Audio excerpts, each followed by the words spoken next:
So people are all over the place with porn. There's a lot of theories and studies saying porn is addictive, it's bad for you, it causes men to sexualize women and be more aggressive, et cetera, et cetera. But now there's a couple studies coming out that's saying that's not quite the case. Let's look at some numbers. Got a big numbers show today. Who watches porn?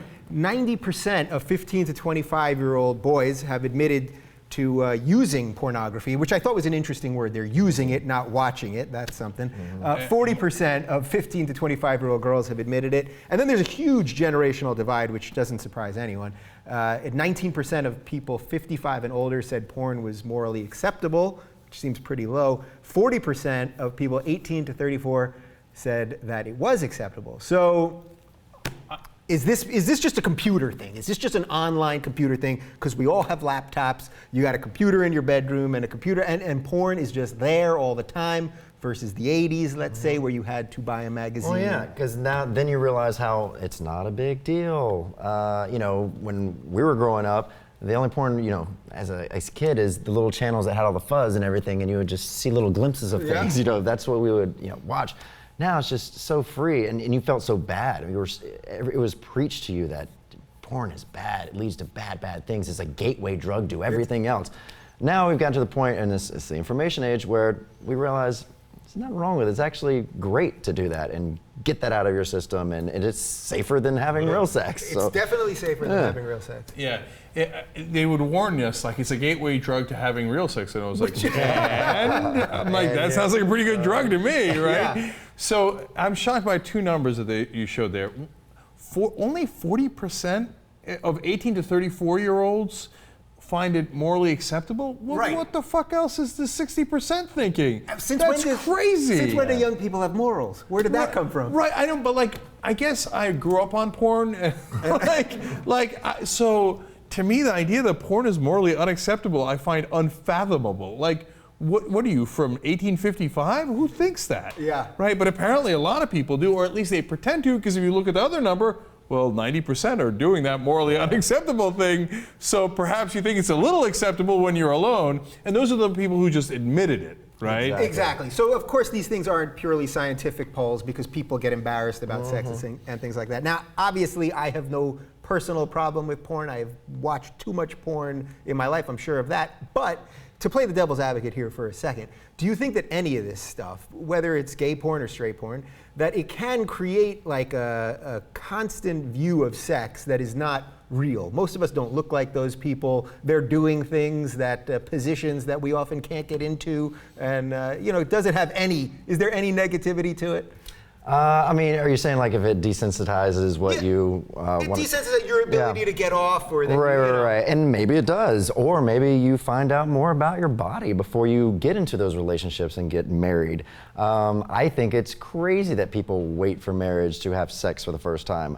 You could be miserable. That's a huge part of a relationship. So I think giving it a test run is also technically huge. You can't get married in this state, so. Oh, that's right. Well, sorry, I can't get married. So, but I think you should know your body. You should test drive everything before you let someone else get at it. So that's what I've been doing this whole time, test driving. Yes. You're just a test driver, man. So look, I think that there is some truth to that. I remember when I was younger, and I'd watch porn, and then I'd step out into the real world, and there would be like a buffering time of 3 minutes, 5 minutes where I'd look at girls and be like, are they into it? Is this going to happen? And then I'm like, no, wait, what am I thinking? This is the real world. Of course that's not going to happen. Yeah. So I get that, but on the other hand, we buffer, okay? And then we readjust. Unless you're mental, you know that people don't just come up to each other and go, hey, oh, thank you for fixing my TV.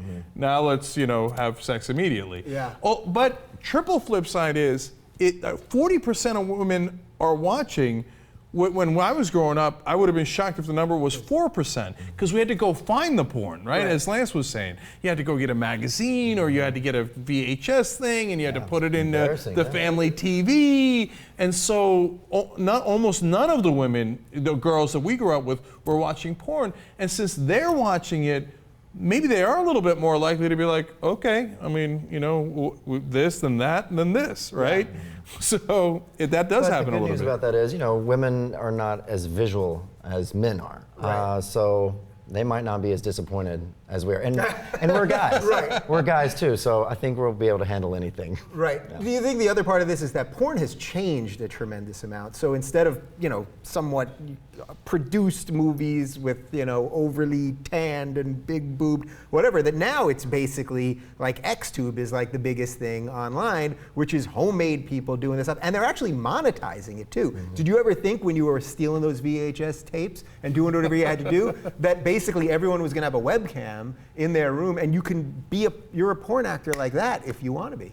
Well, everybody wants to be a porn actor now. I mean, you look at Kim Kardashian and Paris Hilton. I mean, they got so famous, so rich. How did they break through in the beginning? Homemade sex tape, And I mean, I guess that's XTube, right? So they've become, in a sense, a role model for the new generation. And I got bad news for a lot of the girls doing that. You're not going to get rich and famous. Right. In fact, instead, it's going to be possibly deeply embarrassing later. I just keep thinking for all those homemade things, like half the people in your wedding are going to have seen it. Yeah. Don't do it. You know what? One day we're going to have a president and we'll all have seen his penis, and it'll just be, and that'll be that. And at the White House Correspondents' Dinner, he'll make a joke about, like, everybody, remember when you saw my dick? All right, we brought it full circle. Well done, Cenk, Lance. I thank you guys. And we do this every week, so please join us again. Oh, and subscribe. It's up there, or over here, or there. It's somewhere around here. And we'll see you next time. Thanks. I want to remind you guys that the official outfitter of the Rubin Report is Bonobos. Go to bonobos.com, use code TRR20, and get yourself this fancy shirt.